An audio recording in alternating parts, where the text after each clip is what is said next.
এই মুহূর্তে আমরা আছি এবারের গ্রাম শিল্ড জয়ী হাওড়া সিটি পুলিশের ফুটবলারদের মধ্যে।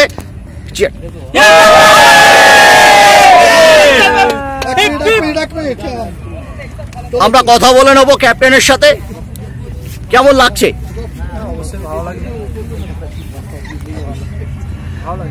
কতদিনের প্রস্তুতিতে তোমরা টুর্নামেন্ট খেলেছো? আমাদের সারা বছরই প্র্যাকটিস হয়, আমাদের কোচ আছে, কোচ প্র্যাকটিস করা, আমাদের ফুল টিমই একসাথে প্র্যাকটিস করে। তার আজকে ফল পেয়েছি আমরা। কোথায় প্র্যাকটিস করো? আমরা হাওড়া সিটি পুলিশের গ্রাউন্ড, শিবপুর পুলিশ লাইন। আচ্ছা, আমাদের ডিউটির প্রচন্ড প্রেশার। কালকেও ছেলেরা ডিউটি করেছে, তার মধ্যে যে ছেলেরা চ্যাম্পিয়ন হয়েছে এটা বিরাট বড় পাওনা।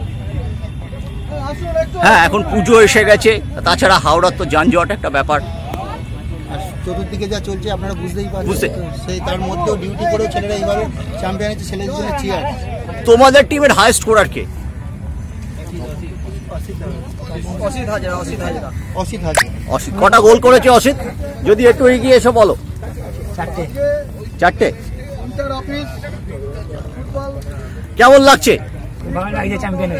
তোমরা কি এই যে আমাদের কলকাতা ফুটবল লিগের কোথাও খেলো? অফিস কোথায় কোথায় খেলো তোমরা যদি একটু বলো। টিমগুলো বলছে যে শান্তনু কোথায় গেল? ডালহৌসি ক্লাব। আমাদের ক্যাপ্টেন শিবভূমিতে আছে। Sribhumi sporting. Ranjan Bhattacharya technical director. Shantanu কোথায়? তোমরা তো প্রথম ডিভিশনে ওঠার সুপার সিক্সে যাওয়ার লড়াইয়ে দারুণ ভাবেই রয়েছো। কোথায়? Calcutta police club. আজকে চ্যাম্পিয়ন হয়ে কেমন লাগছে তোমাদের? ভালো লাগছে, সবাই মিলে একসাথে খেলেছি, টিম গেম ভালো তো লাগছে।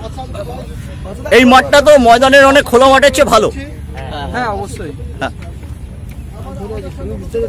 তোমরা কি বলবে? খুবই ভালো লাগছে, আমাদের অনেকদিনের পরিশ্রমের ফল আমরা আজকে পেয়েছি, আমরা খুব আনন্দিত। কাকে উৎসর্গ করতে চাইছো? এই জয়টা আমাদের কোচকে উৎসর্গ করতে চাইছি। কোচ একটু এদিকে আসুন। আর আমাদের আড়াই সাহেব, আমাদের যে আড়াই সাহেব আছেন ওনাকে উৎসর্গ করলাম।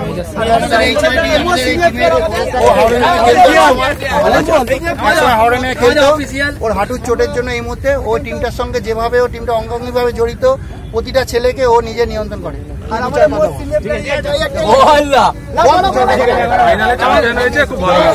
কোন ম্যাচটা সবচেয়ে টাফ ছিল টুর্নামেন্টে? ফাইনাল না অন্য কোনো ম্যাচ? সেমিফাইনাল ওয়েস্টবেঙ্গল পুলিশের সাথে। ওয়েস্টবেঙ্গল পুলিশের সাথে। একই ডিপার্টমেন্টের দুটো টিম, এগুলো খুব প্রেস্টিজিয়াস ইস্যু হয়ে গেছে। তা আজকে সেলিব্রেশন হবে তো হাওড়ায় ফিরে গিয়ে?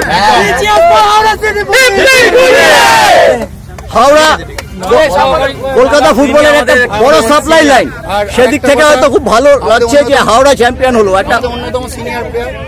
আমরা যে পরিস্থিতির মধ্য দিয়ে চলছি, এর মধ্যেও যে টিমটাকে আমরা রাখতে পেরেছি, এর জন্য আমাদের আড়াই সাহেবকে ধন্যবাদ দেবো। অনেক পরিশ্রমের মধ্যে দিয়ে এই টিমটাকে আমরা রেখেছি। চেষ্টা করবো যে বিগত দিনে আমরা চ্যাম্পিয়ন হওয়ার জন্য চেষ্টা চালাবো। অনেক ধন্যবাদ।